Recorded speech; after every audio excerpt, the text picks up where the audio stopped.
Good evening, everyone. I will be reviewing and going over the uses of graphic novels.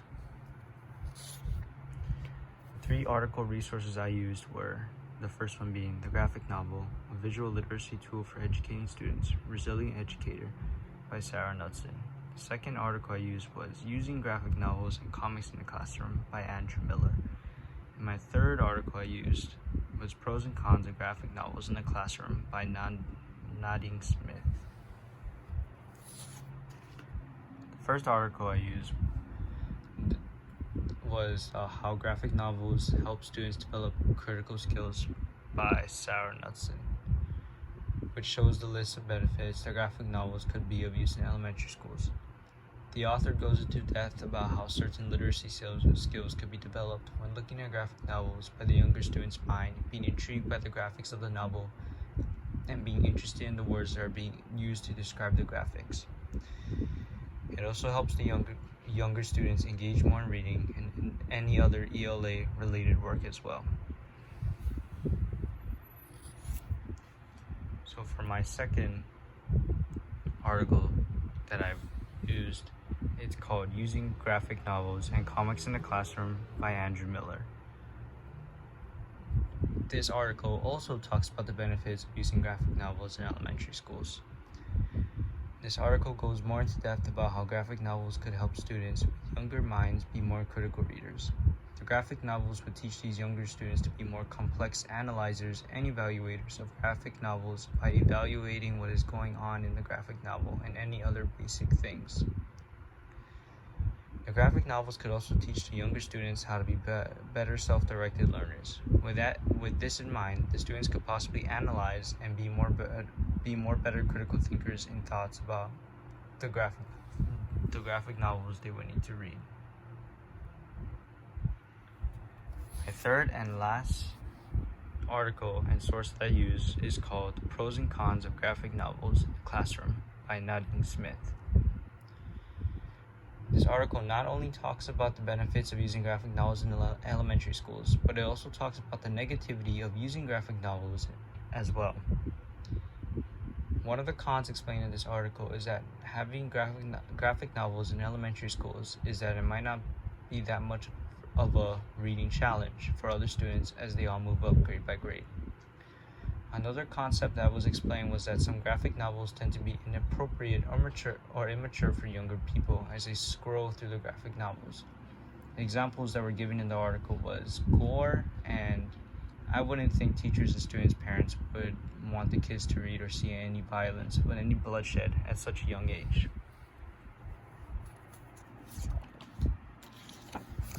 For my first paragraph is the introduction, which states my thesis and my 4 reasons on why I believe this and 3 counterclaims. My first reason to my thesis being my graphic novels should be used in elementary schools. My first reason being is that graphic novels in elementary school helps provide and start development for visual literacy skills for younger children. My second reason on why graphic novels should be elementary school is that it helps engage students in learning proper English in the near future. My third reason why graphic novels should be elementary school is because it provides the development of an early stage of critical reading skill. And last but not least, the reason why graphic novels should be used in elementary school is to help the students become better self-directed learners.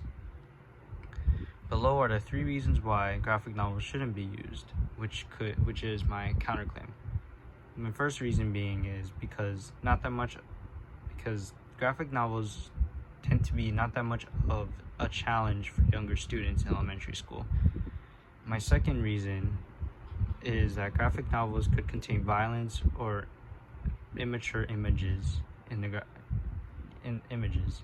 And my last reason would be that there wouldn't be not enough graphic novels for everyone in the school.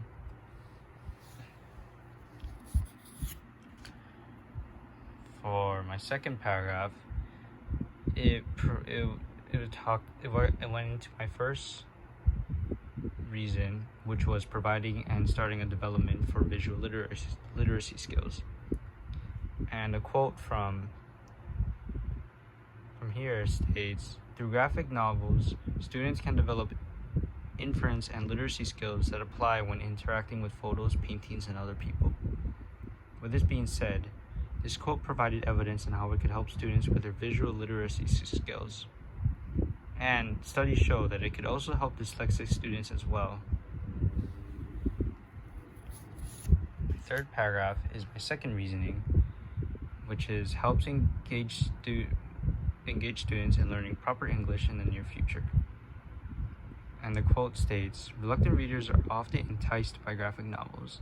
These visually stimulating stories create a gateway to a deeper understanding of the text." So as shown from this quote, it explains how young students would enjoy being enticed and told these stories from graphic novels. And graphic novels is also one of the most common first steps into how comforting their reading would be.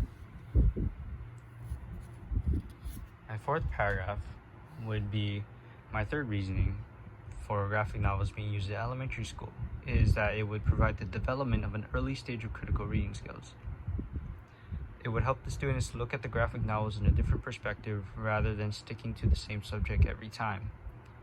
From the quote over here, it states, "Have students look at how the authors and illustrators use colors, textures, words, text boxes, frames, camera angles, and then make connections between these elements and evaluate their effectiveness." This quote goes into, I guess it talks about what the readers should do, the readers being the students, should do as they apply these critical reading skills. My fifth paragraph, which is my last reasoning on why graphic novels should be used in elementary schools, is because it helps the students become better self-directed learners. Stated from the quote above, it states, "You can have students create comics or graphic novels or components of them as a useful formative assessment to check for understanding of important content." So this quote talks about how students could incorporate what they learned from graphic novels into making their own graphic novels as well. Examples of making their own graphic novels would be, fighting back against cyberbullying.